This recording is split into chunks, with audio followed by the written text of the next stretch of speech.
부터 보겠습니다. 그러니까 지금 이제 오늘 인심판이 이제 끝나게 되고 이제 나중에 이제 8장에 가면은 대접 심판으로 이어지는 겁니다. 자, 여기서 지금 이제 요한계시록 한참 중간에 와 있다. 이제 이렇게 생각하면 됩니다. 이제 뭐 하늘이 어떻게 되고 땅이 어떻게 되고 뭐 천사가 어떻게 되고 인이 떼지고 나팔이 불고 이제 이런 일들이 막 일어나지 않습니까? 자, 지난 토요일 날 여섯 번째 인을 떼는 것까지 봤습니다. 여섯 번째 인을 떼고 여섯 번째 인을 뗐을 때 이제 일어나는 그 일들 이제 보고, 그리고 요한계시록 7장에서는 이제 바로 일곱 번째 인을 떼야 되는데 일곱 번째 인이 떼어지기 전에 그 막간이 일어났습니다. 그 막간이 뭔가 하면은 구원받은 사람들, 그러니까 여섯 번째 인을 뗐을 때 이 심판이 이 자연에 대한 전체적인 그러니까 심판이 일어나니까 산과 뭐 골짜기 이런 데 숨은 사람들이 그 심판을 견디지 못해서 했던 말이, 누가 이 심판을 피할 수 있겠느냐 이렇게 말하니까 이제 요한계시록 7장에 나오면서 그 심판을 피할 수 있는 사람들이 있다. 그 사람들이 구원받은 사람인데 14만 4천 명이다 해서 나왔던 것이 요한계시록 7장의 14만 4천 명입니다. 그런데 이 요한계시록 7장에서 14만 4천 명을 이제 설명하고 8장에 일곱째 인을 뗍니다. 일곱째 인을 떼면은 이제 오늘 살펴본 대로 그게 일곱 나팔 심판하고 그대로 이어지는 겁니다. 자, 그래서 7장 9절 10절 우리가 지난주 토요일 날 마지막으로 봤습니다. 이게 뭐냐면은 이 구원받은 14만 4천 명이 하나님께 찬송드리는 그 내용이었습니다. 그래서 그 내용이 10절에 큰 소리로 외쳐 이르되 구원하심이 보좌에 앉으신 우리 하나님과 어린 양에게 있도다. 그러니까 이 구원받은 사람들이 14만 4천 명, 이 사람들이 하나님과 어린 양에게 경배드리는, 자, 이 하나님과 어린 양에게 경배드리는 것은 요한계시록 4장과 5장을 합쳐놓은 이런 모습하고 닮았죠. 요한계시록 4장에서는 하나님 보좌에 앉으신 하나님, 그리고 5장에서는 어린 양, 그리고 그래서 4장에서는 하나님에게 경배드렸고 5장에서는 어린 양에게 경배드렸던, 이제 그래서 14만 4천 명이 하나님 보좌에 앉으신 하나님과 어린 양에게 경배를 드리고 찬양을 드립니다. 자, 11절 보겠습니다.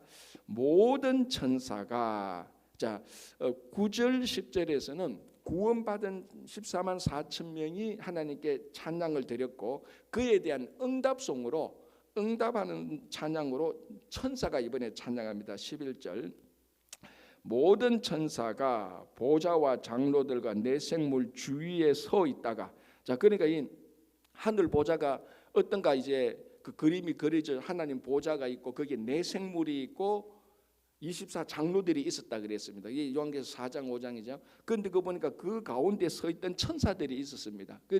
자, 그러면 이제 여러분들이 하늘 보좌를 그림을 그릴 수 있겠죠. 보좌가 있고 내 생물도 있고 24 장로들도 있고 거기에 천사들도 이렇게 다 섞여 있고, 그리고 우리가 또 봤다시피 거기에 어린 양이 있고, 이제 이게 사도 요한이 본 하나님 보좌의 모습입니다. 그래서 또 거기에 또 구원받은 성도들이 있고, 구원받은 성도들이 찬양을 하니까 응답석으로 천사들이 찬양을 합니다. 그 내용이 12절입니다. 보시기 바랍니다.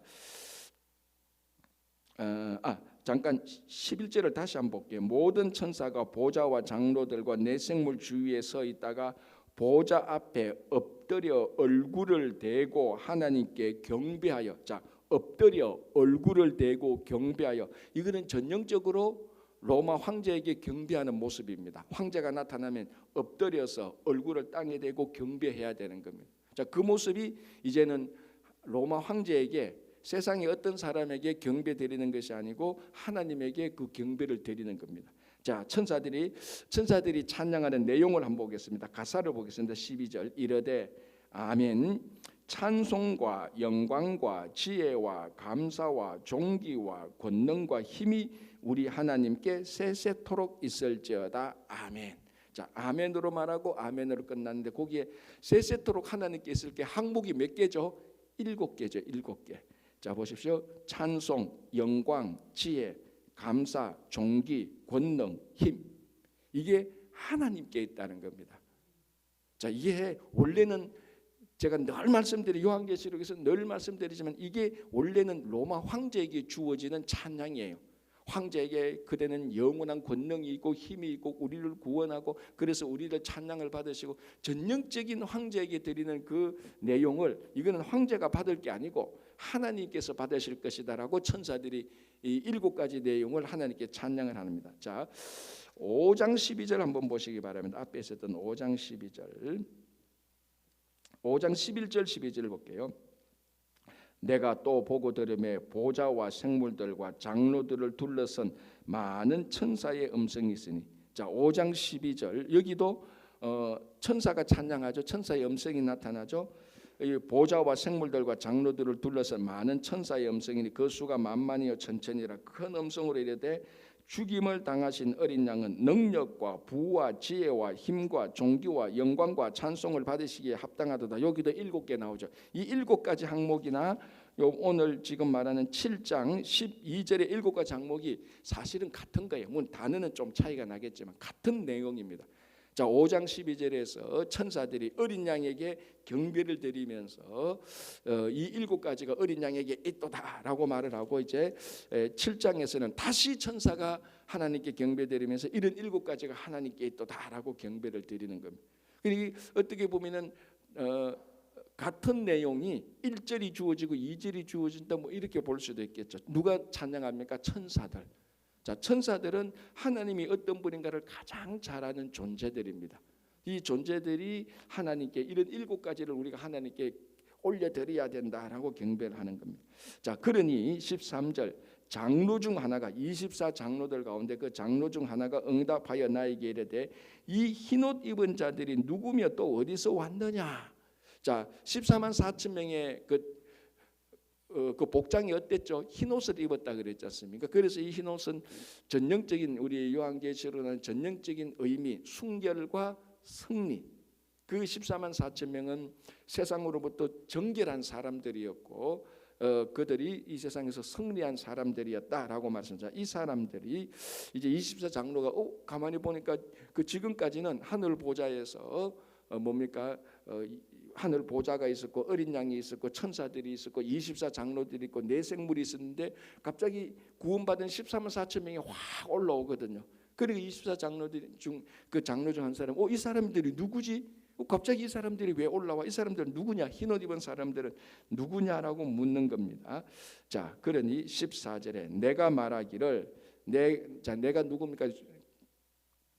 그 요한이죠. 사도 요한이 말하기를 내 주여 당신이 아시나이다 하니 그가 나에게 이르되 자, 이 사람들이 누군가 하면 큰 환난에서 나오는 자들인데 어린 양의 피가 그 옷을 씻어 희게 하였다. 자, 큰 환난에서 나오는데 흰옷을 입은 사람들이 있죠. 그런데 흰옷이 특이하게 어린 양의 피로 씻어서 흰옷이 되었다는 겁니다. 자, 이게 사실은 말이 안 되죠. 피로 씻으면 옷이 무슨 색깔이 됩니까? 당연히 붉은색이 되죠. 핏물에 옷을 한번 씻어 보십시오. 안 씻어봐서 그렇겠죠. pit물에 여기 피가 많은데 핏물에 옷을 씻어가 아무리 흰 옷이 되지 않죠. 흰 옷도 붉은 옷이 되는데 이게 굉장히 상징적인 거라는 겁니다. 그래서 이게 어린 양의 피에 그들의 옷을 씻었는데 딱 꺼내니까 붉은색 옷이 아니고 흰색이 됐단 말이에요. 그 보혈의 피를 통과하면은 정결함과 승리를 얻는다는 그런 의미가 되는 거죠. 그래서 흰옷이 뭐냐? 정결함과 승리다라고 얘기를 하는 건데, 자, 그 앞에 또 뭐라고 말합니까? 큰 환난에서 나오는 사람들이다. 그리고 이 구원받은 사람들, 이 사람들은 예수의 보혈로 예수의 피로 정결하게 된 사람들이고, 이 사람들이 세상에서 살을 때 많은 환난을 당한 사람들입니다. 그러니까 자, 여러분, 우리가 신앙생활할 때 예수를 믿고 구원받고 하나님 나라 갈 때까지 진짜 신앙생활을 하면은 환난이 없을 수가 없죠. 자, 그러면 예수 안 믿으면 환난은 없냐? 예수 안 믿어도 어려움이 왜 안 닥치겠습니까? 다 있죠. 오죽했으면 인생은 뭐 고해다라는 그런 말까지도 나오겠습니까? 그러니까 한 사람의 인생이 살아가는데 어려움이나 환난이나 핍박이나 없을 수가 없습니다. 그러나 예수 믿고 환난 받는 거하고 예수 안 믿고 환난 받는 거하고 이유가 다르죠. 이유가. 예수 믿기 전에 환난 받는 것은 자기가 잘못해서 그 환난 받는 거죠. 자기가 잘못하니까 막 핍박도 받고, 물론 억울한 면도 있겠지만 예수 믿고 받는 환난은 예수 믿는 것 때문에 환난을 받는 거예요. 이게 진짜 구원받은 성도들이 받는 환난이죠. 자, 대표적으로 바울을 보시기 바랍니다. 바울이 얼마나 많은 환난을 받았습니까? 예수 믿고. 그런데 바울이 받은 환난은 자기 이익을 위해서, 자기 명예를 위해서 받은 환난이 아니지 않습니까? 복음 전하다가 받은 환난 아닙니까? 그러니까 똑같이 인생을 살아가는데 예수 믿는 사람이나 안 믿는 사람이나 박해도 있고 핍박도 있고 어려움도 있고 곤란도 있고 다 곤욕을 다 치루어요. 다 치르죠.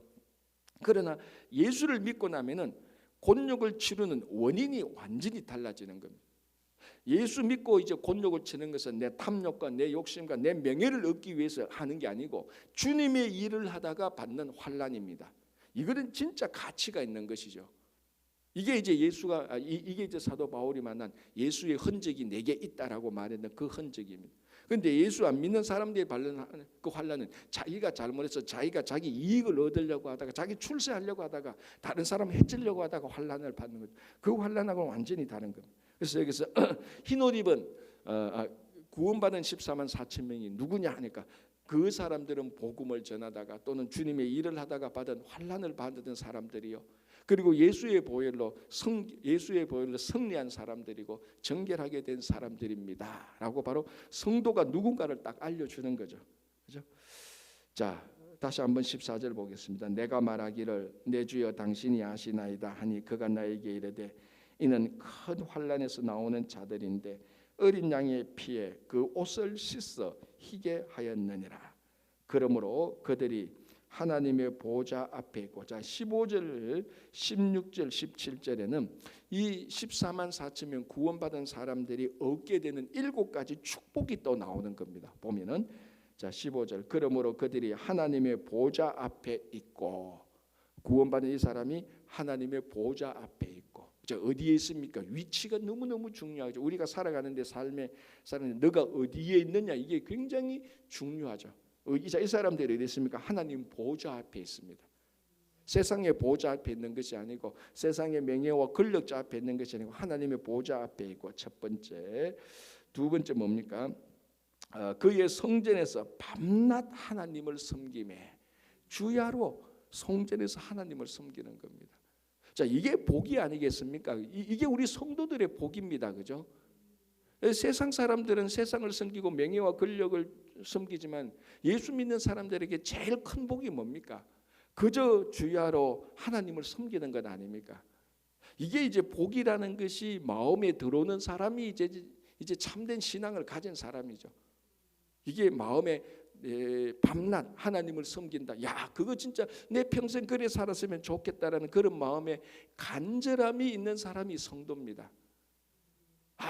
아니 하늘나라 가서 흰옷 입고 가니까 밤낮 하나님만 섬기네. 아이고 거기 가서 고생만 하겠다. 그런 생각이 아니고 내가 어떻게 하든지 하나님을 섬기는 것, 내 평생 하나님 섬겼으면 좋겠다. 이게 성도들이 가진 가장 큰 복입니다. 그러니까 이게 이 세상이 말하는 출세와 성공의 복하고 신앙의 복하고는 완전히 다른 겁니다. 이것이 지금 많이 왜곡이 되어 가지고 예수 믿는 사람도 그저 세상에 복 받으면은 이게 막 하나님의 은혜 받은 것처럼 착각하고 있는데, 우리가 좀 그런 데서 이제는 벗어나야 되는 겁니다.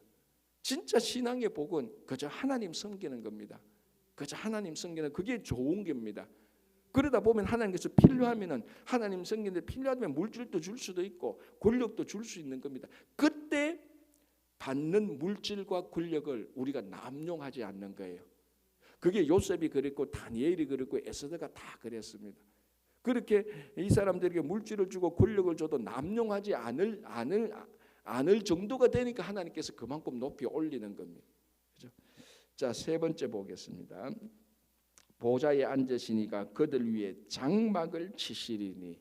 자, 이게 성경에서 장막을 친다는 말은 이게 하나님이 우리와 함께한다는 전형적인 의미입니다. 특히 여러분 그 레위기에서 우리가 그 출애굽기, 레위기, 민수기 보면은 처음 이제 성막을 이스라엘 백성들이 마련하지 않습니까? 그 성막이 성전이 되고 성전이 교회가 되는 이런 우리가 패턴을 보는데, 그 성막이 출애굽 40년 동안 광야에서 성막이 이스라엘 백성들과 함께 있었다. 그 의미는요, 하나님이 그들과 함께 있었다는 표시입니다. 그리고 여기서 하나님께서 장막을 친다는 것은 하나님이 함께 한다는 의미입니다. 그러니까 당연히 구원받은 사람들의 영원한 축복은 뭡니까? 하늘나라에서 하나님과 함께하는 겁니다. 그게 하나님께서 그들 위해 장막을 친다. 자 16절 그들이 다시는 줄이지도 아니하고 목마르지도 아니하고. 당연히 하나님 나라에서는 굶거나 갈증이 없죠. 그렇다고 해서 거기서 뭐 탐욕처럼 개걸스럽게 먹도록 하는 건 아닙니다. 딱 먹을 만큼. 자 이게 줄이지도 않고 목마르지도 않다는 것은 광야생활 출애굽 광야생활 40년 동안 하나님께서 이스라엘 백성들을 먹이고 마시게 한 바로 그 표현입니다. 40년 동안 이스라엘 백성들이 광야에 살 때 하나님께서 목마를 때 바위를 쳐서 물도 주시고 일용할 양식을 주신 겁니다. 그런데 여기에 우리가 일용할 양식을 먹고 마실 물이 있는데도 이것을 더 요구하는 것은요 우리에게 탐욕입니다. 탐욕. 그러니까 하나님께서 우리에게 일용할 양식을 딱 줬었는데 그 일용할 양식이 가장 우리에게 적당하게 준 겁니다. 그러니까 일용할 양식을 먹고 이게 더 먹어야 되겠다라는 생각이 들면 그게 인간의 탐욕이 들어간 겁니다. 그래서 기본적으로 하나님은 모든 성도들에게 목마르지도 않고 굶주리지도 않게 해주는 겁니다. 그런데도 왜 부족한가? 그거는 하나님께서 주시는 게 부족한 게 아니고 하나님께서 주시는 것 외에 내 속에 더 탐욕이 있다는 겁니다. 그걸 우리 자신으로 점검하면 되는 겁니다. 하나님께서 내 인생을 살아가는데 왜 나는 이렇게 불만이 많지? 그거는 원망이 많지. 그거는 하나님께서 모자라게 주신 것이 아니고 하나님께서 주신 것 외에 더 탐욕을 부렸기 때문에 그런 원망과 불평이 생기는 겁니다. 그렇죠? 자 그리고 다섯 번째 보겠습니다. 뜨거운 기운에 상하지 해나 아무 뜨거운 기운에 상하지 아니하고. 자 이게 바로 이스라엘 백성들 광야에 살 때 낮에 해와 밤의 달도 상치 아니하신다라는 그 표현하고 똑같죠. 낮에 뜨거운 햇볕이 밤에 차가운 기운이 그들을 상치하던 해하지 않도록 구름 기둥 불 기둥으로 인도해 주신 것처럼 하나님 나라 가면은 아무 뜨거운 기운에 상하지도 않는 이런 보좌 앞에 구원받은 성도들이 있다는 겁니다. 자 여섯 번째 볼게요. 17절 이는 보좌 가운데에 계신 어린 양이 그들의 목자가 되사. 자 양 특히 어린 양 특히 어린 양에게 가장 큰 축복이 뭐겠습니까? 자기한테 목자가 있는 겁니다. 왜냐하면 목자는 양을 다 먹이고 재우고 입히고 다 하거든요. 그러니까 양의 소원이 만약에 우리가 양하고 이야기를 할 수 있다면 양을 불러가지고 양 너의 소원이 뭐냐면은 나 배부르게 먹고 싶어요. 이거는 자기 소원이 뭔지 모르는 겁니다. 양에게 너 소원이 뭐냐면은 좋은 목자를 주세요. 그게 진짜 양이 가질 수 있는 가장 큰 축복입니다. 왜? 좋은 목자가 있으면은 이 목자가 양을 위해서 모든 걸 다 하거든요. 양을 위해서 인도하고 양이 굶주리면 먹이고 양이 목마르면 그 마시게 하고 양이 추우면 따뜻하게 하고 양이 곰이나 사자의 위협을 당하면 목자가 자기 목숨을 걸고 양을 지켜주는 겁니다. 그러니까 양은 특별히 어린 양 같은 어린 양은 목자가 있으면 되면 모든 게 다 해결되는 거죠. 그게 복인데 우리하고 똑같지 않습니까? 우리에게 예수님이 우리의 목자가 된다면 가장 큰 복 아닙니까? 예수님이 우리의 목자가 되면 그보다 더 큰 복이 어디 있겠습니까? 근데 이제 자꾸 이 세상을 살아가면서 목자를 자꾸 바꾸고 싶어 하죠. 예수가 목자가 아니고 돈이 나의 목자가 됐으면 좋겠다. 뭐 권력자가 나의 목자가 됐으면 좋겠다. 그런 생각을 할 때가 있죠. 그건 이제 잘못된 세상의 복을 추구하는 우리들의 탐욕의 결과입니다. 자, 여섯 번째 어린 양이 그들의 목자가 되사 생명수 샘으로 인도하시고. 자, 이제 마지막 일곱 번째 하나님께서 그들의 눈에서 모든 눈물을 씻어 주실 것입니다. 자, 왜 이게 눈물을 씻어 주신다는 게 왜 이게 특별히 구원받은 이 사람들에게 축복이 되죠? 자, 이 사람들이 누굽니까? 아까 물었죠. 이 흰 옷 입은 사람들은 누굽니까? 라고 말할 때 뭐라고 대답이 왔습니까? 이 사람들은 환난을 당한 사람이다 그랬어요. 환난을 당할 때 얼마나 많이 울고 불고 했습니까? 그러니까 나중에 환난을 당한 이 사람들이 하나님 나라 가면 너희들이 땅에서 수고했지라고 그들의 눈에서 눈물을 다 씻어주는 겁니다. 그게 복이라는 겁니다. 그래서 지금 신앙생활 하다가 신앙 때문에 눈물을 많이 흘리면 흘릴수록 하나님 나라 가서 더 큰 위로와 격려를 받습니다. 만약에 이제 우리가 이런 상상할 수 있겠죠. 두 명이 하나님 나라 갔는데, 어쨌거나 예수 믿는 하나님 나라 갔는데, 하나님이 A를 붙들고 막 부둥켜 안고 위로하고 격려하고 그 눈에 눈물을 닦아줘요. B는 하나님 보고 너도 잘 왔냐고 별로 위로도 격려도 없고 뭐 닦아줄 눈물도 없어. B가 삐졌어. 하나님 여기서도 차별합니까? 이렇게 말을 했다 칩시다. 이게 차별입니까? 아니죠. 왜냐하면 A는 예수 믿고 여기서 눈물을 많이 흘리면서 핍박을 받았어.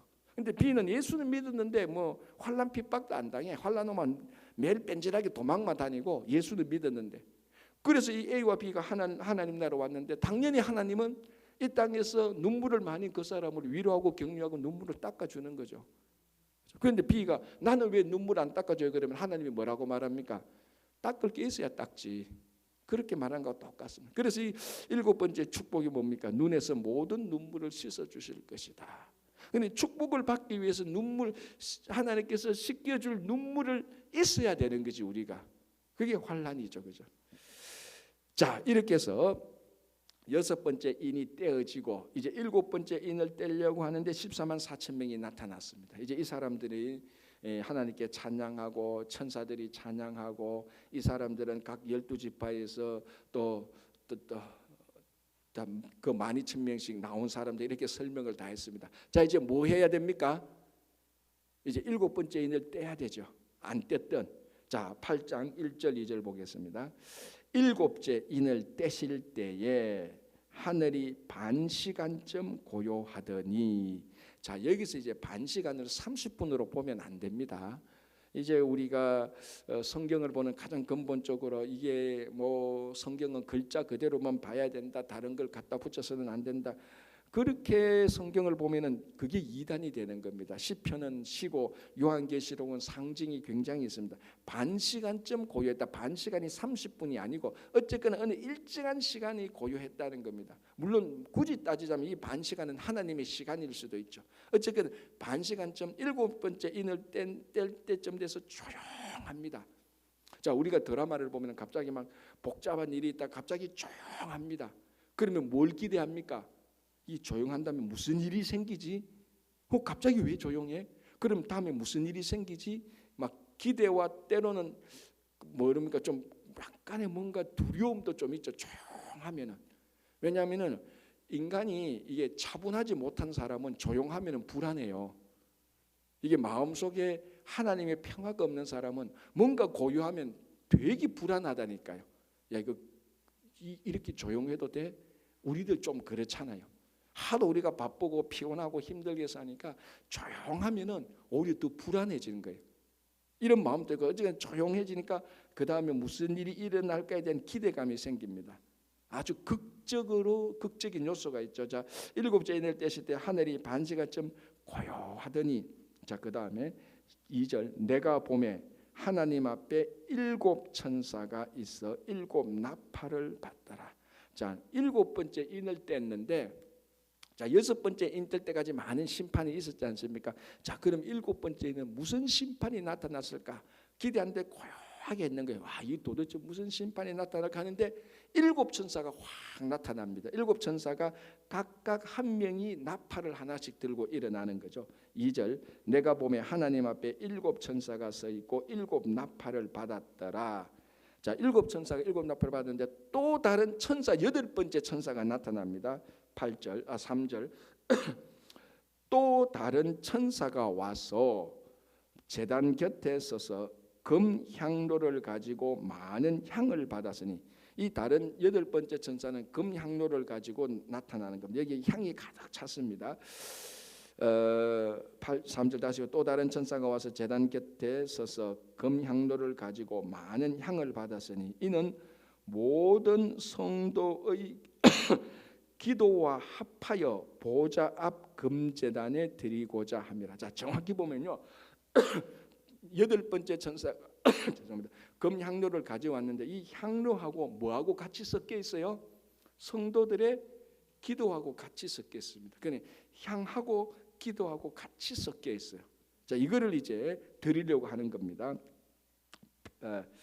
4절, 향년이 성도의 기도와 함께 천사의 손으로부터 하나님 앞으로 올라가는지라. 자, 이 향의 연기가 성도의 기도와 함께 하나님 앞으로 올라갑니다. 천사가 딱 들고 있습니다. 자, 그러면은 이게 시각적으로 향이 올라가는 것은 뭐가 올라가는 거죠? 지금 그렇죠. 기도가 올라가는 거죠. 지금 기도와 향하고 섞여 있으니까. 그러니까 기도가 올라가는 게 눈에 딱 보이는 거예요. 시각적으로. 이제 그래서 가끔 이제 오리지널로 환상을 보는 사람들이 없을 수는 없죠. 하나님께서 특별히 환상을 주기도 하니까 오늘날에도 가끔 이제 어떤 사람들의 얘기 들으면 이와 비슷한 환상을 보기도 합니다. 우리들이 기도가 올라가는데 사실 기도가 올라가는 게 안 보이지 않습니까? 뭐 또 기도가 올라가는 게 이게 뭐 우리가 기도하니까 목소리가 이렇게 툭 올라가는 그런 기도가 아니지 않습니까? 그러나 시각적으로 기도가 응답된다는 것을 보여주는 모습이 바로 이겁니다. 향이 올라가는 향은 보이지 않습니까? 향이 보이는데 거기에 기도가 같이 섞였으니까 기도가 이렇게 올라가는구나라는 것을 시각적으로 그냥 보여주는 겁니다. 그렇다고 해서 우리가 기도 이렇게 막 하면 이게 툭툭 올라가는 그런 차원이 아니고 기도가 응답되는 차원인데, 또 하나는 뭐냐면 향은 향연이니까 향이 나는 거죠. 그러니까 기도에 향기가 있다는 겁니다. 그러니까 이 하나님께서 받으시기에 하나님께서 이 향을 받으시지 않습니까? 이 향을 받는데 거기에 기도가 있으니까 이 기도를 받는다는, 기도가 응답된다는 그런 시각적인 표시를 보여주는 겁니다. 그게 보여지는, 그 기도가 올라간다. 우리가 보통 기도가 올라간다라고 말할 때 이런 모습을 보여주는 겁니다. 자, 5절에 천사가 향로를 가지고 제단에 불을 담아다가 땅의 소돔에 우레와 음성과 번개와 지진이 나더라. 자, 천사가 향로를 가지고 제단에 불을 담아가. 자, 이게 뭡니까? 향은 이제 다 올라갔죠. 기도 응답은 다 올라갔죠. 그리고 이 향을 가지고 제단에 불을 다 가지고 땅에 붓는 것입니다. 그 기도가 올라가고 남은 그 향에 불을 담아다가 이제 이걸 땅에 쏟는 이제 이 심판이 전체적으로 전체적으로 나팔 심판이라는 것을 보여줍니다. 자, 이제 보겠습니다. 6절. 7 나팔을 가진 7 천사가 나팔 불기를 준비하더라. 자, 첫째 천사가 나팔을 부니, 첫 번째 천사가 나팔을 콱 붑니다. 부니까 어떤 일이 있나? 피 섞인 우박과 불이 나와서 땅에 쏟아짐에 땅의 3분의 1이 타버리고 수목의 3분의 1도 타버리고 각종 푸른 풀도 타버렸더라. 자, 나팔을 보니까 피 섞인 우박과 불이 땅에 확 떨어집니다. 이거 어디서 본 재앙 아니에요? 어디서 본 겁니까? 우박과 불이. 그렇죠.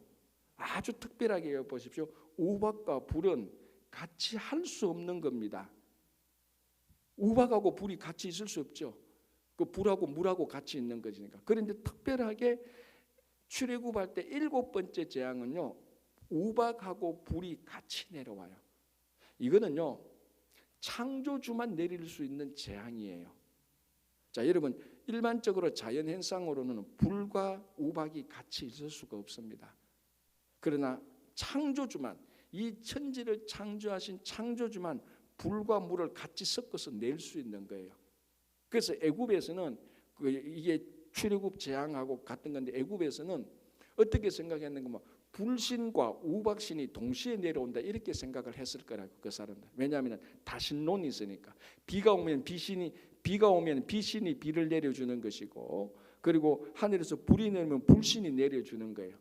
그런데 애굽 사람들이 볼 때는 우박도 내려오고 불도 내려오는 거예요. 우박의 신이 우박을 내리고 불의 신이 불을 내리는데, 이거는 자기들이 생각한, 애굽 사람들이 생각하기에 그런 거는 동시에 일어날 수가 없습니다. 불하고 우박이 안 맞으니까. 그런데 가능한 거는 창조주 하나님은 가능한 거예요. 하나님은 우박도 마음대로 불이고 불도 마음대로 불이니까.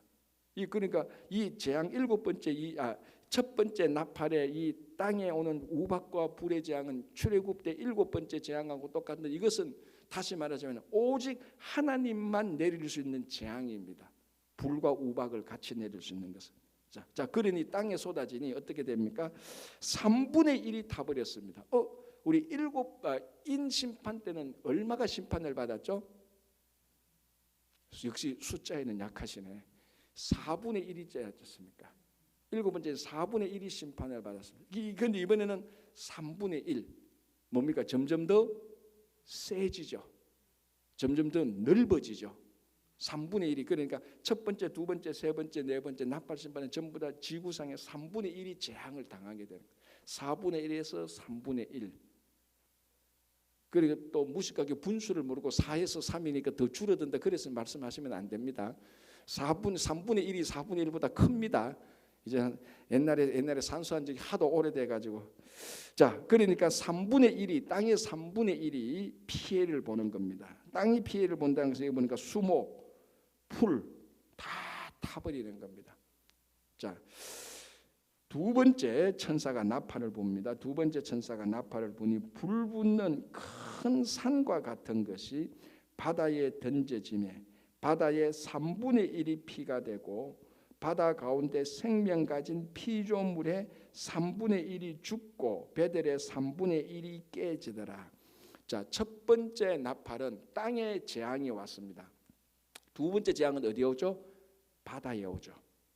둘째 천사가 나팔을 보니 불붙는 큰 산과 같은 것이 바다에 던져집니다. 자, 여러분 한번 상상해 보세요. 불붙는 큰 산이 바다에 막 던져집니다.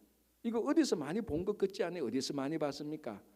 SF 영화 같은데 소행성 충돌돼 가지고 뭐 우주에서 뭐 이 큰 별 두 개가 충돌해 가지고 그 잔해 소행성 같은 것들이 막 이렇게 지구로 오면서 바다에 막 던져지는 그런 영화들 많이 나오지 않습니까? 그죠? 갑자기 뭐 영화가 시작되는데 하늘에서 막 소행성 같은 게 막 떨어집니다. 지구 종말이 왔다 할 때 그런 것도 떨어지는 그런 모습하고 아주 유사해요. 불붙은 큰 산, 불붙은 큰 산. 이게 그러니까 사도 요한이 소행성이란 말을 알 리가 없죠. 자기 눈으로 볼 때는 소행성 같은 게 떨어지는데 그게 큰 산과 같은 것인데 불이 붙어서 그래서 불붙은 큰 산이라고 표현을 한 거예요. 오늘날 어쩌면 과학적인 지식이 있는 우리를 볼 때는 소행성이 온다 막 이렇게 좀 유식하게 말을 했을 수도 있을 겁니다. 자, 어떤 불붙은 큰 산과 같은 것이 바다에 던져지니까 바다의 3분의 1이 피가 되었습니다. 그래서 이 바다를 뭐라고 말합니까? 피바다라고 말하죠. 피바다를 제일 잘 쓰는 사람들이 누굽니까? 저 북한 사람들. 뻑하면은 남조선을 피바다로 만들겠어 그렇게 막 협박하지 않습니까? 몇 년 전에도 그랬다고요. 늘 그 사람 보면은 남조선을 왜 피바다 만드는 걸 그렇게 좋아하는지 요한계시록 읽지도 않으면서 그러니까 어쩌면 피바다가 된 거예요. 자 그리고 보십시오. 바다 가운데 생명 가진 피조물의 3분의 1이 죽고 또 3분의 1이요. 배들의 3분의 1이 깨지더라. 자 바다의 피조물 물고기들이 3분의 1이 죽고 배들이 3분의 1이 다 파산납니다. 그러니까 수산업이 망하는 거죠. 수산업이 망하고 무역업이 망하는 겁니다. 이 경제가 굉장히 혼란. 이 정도 되면요 전 세계 경제는 완전히 마비되는 거하고 똑같아요. 제가 전에도 말씀드렸지만 미국 경제만 마비돼도요 전 세계 경제 마비되는 거 일도 아니지 않습니까? 왜냐하면 요즘 경제가 옛날보다 더 완전히 다 연결되어 있지 않습니까? 온라인으로 다 연결되어 있습니다. 한 은행 망하면 다른 은행 다 연결되는 것처럼 미국 경제 망하면 전 세계 경제가 다 마비되는데 이 바다의 3분의 1이 마비가 되어버렸습니다. 수산업 마비되죠. 무역업 세계의 3분의 1 무역업 마비된다면 이건 다 끝나는 거죠. 자 이게 이제 두 번째 천사가 나팔 불 때 일어나는 것. 땅의 3분의 1, 바다의 3분의 1. 자, 세 번째 나팔 한번 볼까요? 10절. 셋째 천사가 나팔을 부니 횃불 같이 타는 큰 별이 있는데 떨어져 강들의 3분의 1과 여러 물샘에 떨어지니 이 별 이름은 썬쑥이라. 물의 3분의 1이 썬쑥이 되매 그 물이 썬물이 되므로 많은 사람이 죽더라. 자, 그럼 이렇게 생각할 수 있지 않습니까? 바다가 망하니까 우리 강에서 뭐 민물고기 먹자. 바다고기 말고 이렇게 말할 수도 있지 않습니까? 그런데 웬걸 셋째 천사가 보니 횃불 같이 타는 큰 별, 횃불 같이 타는 큰 하늘에서 별이 타면 이런 것들이 떨어져서 강과 샘에 막 떨어집니다. 이것도 3분의 1입니다. 그런데 이 별의 이름은 썬쑥이라고 말하는데 이게 강에 떨어지니까 물이 썩게 되어서 마치 우리 출애굽할 때 마라의 썬물처럼 물이 썩게 되어서 이 강물조차도 못 먹게 되는 겁니다. 썸물이 되어서 그 물이 썸물이 되어서 많은 사람이 죽더라. 그 물 먹으면 죽고 이랬게 되는. 그래서 옛날에 누가 이런 얘기하더라. 이거 보면서 야 역시 봉이 김선다리가 타고났다. 대동강물 파는 거 보니까 이런 것도 미리 알았나 그렇게 농담도 하더라고요. 근데 이 물이 이제 바닷물도 없어지고 바닷물도 죽게 되고 강물도 죽게 되고 이제 진짜 인류의 종말이 온 거죠. 자, 네 번째 나팔 보겠습니다. 넷째 천사가 나팔을 부니 해 3분의 1과 달 3분의 1과 별들의 3분의 1이 타격을 받아 그 3분의 1이 어두워지고 낮 3분의 1은 비추임이 없고 밤도 그러하더라. 일월성신 해, 달, 별이 다 어두워집니다. 자, 이것도 어디서 본 심판이죠? 어디서 봅니까? 출애굽 때 9번째 심판이 뭐죠? 어둠의 심판 아닙니까? 해, 달, 별이 다 어두워져 버립니다. 뭐 누가 그러더라고. 아, 괜찮아요. 그 뭐 전기로 불 켜면 돼요. 이렇게 말할 수는 있겠지만은 아마 이 심판이 올 때는 어떤 전기도 작동이 안 될 겁니다. 그냥 그대로 어둠 전체가 막 이렇게 이제 돌아가 버리고. 자, 해, 달, 별이 작동이 안 된다는 것은 우리 여기 뭐 태양계가 작동이 안 된다는 말하고 똑같은 거예요. 이게 태양계가 작동이 안 되는데 뭐 발전소 이런 것이 뭐 화력 발전소 이런 것이 워킹이 될 리가 없죠. 그래서 그렇게 해서 넷째 천사가 나팔을 부니 전 지구가 어둠이 일어나는 겁니다. 자, 그리고 이제 다섯 번째 나팔을 부려야 되는데 13절 보시기 바랍니다. 잠시 특별한 일이 일어나죠. 13절 내가 또 보고 들으니 공중에 날아가는 독수리가 큰 소리로 이르되 땅에 사는 자들에게 화가 있으리니 새 천사들이 부려야 할 나팔 소리가 남아 있다. 자, 첫 번째, 두 번째, 세 번째, 네 번째 나팔만 불어도 전 지구의 3분의 1이 완전 해, 달, 별, 땅, 바다, 강, 샘 다 박살이 나지 않습니까? 자, 이게 3분의 1만 박살 났대서 3분의 2는 괜찮으냐? 그럴 리가 없죠. 다 영향을 미치니까. 이것만 해도 이미 지구는 충분히 다 심판받았어요. 그런데도 아직 새 나팔이 더 남았다는 겁니다. 이 독수리가 가면서 화라고 부른 겁니다. 그럼 앞으로 새 나팔은 더 세질 것이죠. 그런데 이 화하는 게 헬라어로 보면 우아이예요. 그런데 이 우아이가 독수리 울음소리래요. 원래 소리가. 독수리가 가면서 우아이 하면 가는데 그게 또 헬라어 뜻으로 또 화라는 뜻이에요. 굉장히 이게 단어가 상징적인 의미가 있는데 이제 다섯 번째 나팔 불고 하면은 앞에 네 나팔하고 또 다른 양상이 나타날 겁니다. 자, 그건 이제 내일 우리가 9장에서 보면서 이제 요한계시록 우리가 본격적으로 들어왔습니다. 인심판이 끝나고 나팔 심판이 끝나고 뭐 해달별 뭐 땅 바다 인류 뭐 막 이제 풍지박산 나는 겁니다. 내일 우리 9장을 보면서 이런 계시록의 일들을 보면서 우리 신앙이 늘 좋은 의미로 긴장해야 되고 항상 우리가 하나님의 심판이 있다는 것을 기억하면서 오늘 하루도 살아가시기 바랍니다. 기도하겠습니다. 하나님 아버지, 요한계시록을 보면서 마지막 날에 일어날 일들을 보면서 이런 경고와 심판을 이런 경고를 들으면서 우리가 심판을 잘 준비하는 교회와 성도들이 되게 하여 주시옵소서. 우리들은 늘 연약하고 늘 부족합니다. 아버지 하나님, 그리하여서 우리에게 합당한 경고를 듣고 오늘도 합당한 삶을 살아가게 하여 주시옵소서. 주님, 교회에 여러 가지 기도 제목들이 있습니다. 임직식 잘 진행되고 새로 선출된 일꾼들이 주님의 충성된 일꾼이 되게 하여 주시고 11시 영어 예배 그리고 오후에 있는 2시 영어 예배 위에도 영어 예배가 잘 진행되어서 다음 세대를 잘 준비하는 친구 교회가 되게 하여 주시옵소서. 주님, 특별히 또 1월 29일부터 2월 5일까지 볼리비아 단기 선교를 가게 됩니다. 이번 선교를 통하여서 많은 열매가 맺을 수 있도록 주님 또 인도하여 주시옵소서. 오늘도 이 아침에 우리가 올려드린 기도에 주님께서 다 응답해 주실 것을 믿으며 감사하오며 예수님 이름으로 기도합니다. 아멘. 자, 이렇게 기도하시고 돌아가시기 바랍니다.